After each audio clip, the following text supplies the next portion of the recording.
చేసిన గొప్ప మార్పులుగా ప్రతి ఒక్కరికి కూడా కనిపిస్తాయి. కుప్పం నుంచి ఇచ్చాపురం వరకు ఏ గ్రామాన్నైనా తీసుకున్నా కూడా కనిపిస్తాయి. ఇలాంటి ఆలోచనలు, ఇలాంటి మార్పులు తీసుకొని రాగలగాలి. కరప్షన్ లేకుండా, వివక్ష లేకుండా ప్రతి పేదవాడికి చెయ్యి పట్టుకొని నడిపించగలగాలి అనే ఆలోచనలు, ప్రతి రైతన్నకు అండగా నిలబడాలి, ప్రతి అక్క చెల్లెమ్మకు తోడుగా నిలబడాలి, ప్రతి అవ్వ తాతకు అండగా నిలబడాలి అన్న ఆలోచనలు.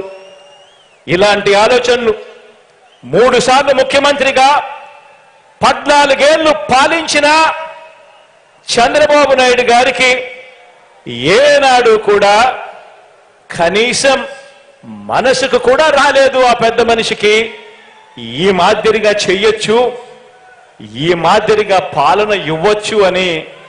3 సార్లు ముఖ్యమంత్రి అయినా కూడా 14 ఏళ్లు ముఖ్యమంత్రిగా ఆయన పరిపాలన చేసిన 75 ఏళ్ల వయసు వచ్చిన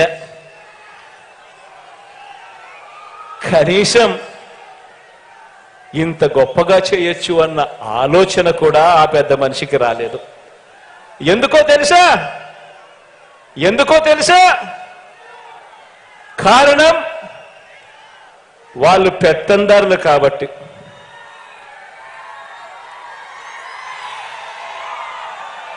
ఎందుకంటే పల్లె అంటే బాబు దృష్టిలో ఏమిటో తెలుసా? ఎందుకంటే పల్లె అంటే బాబు దృష్టిలో తమ పెత్తందారుల పాలనలో పనిచేసే ప్రజలు తమ పెత్తందారుల పొలాలలో తమ పెత్తందారు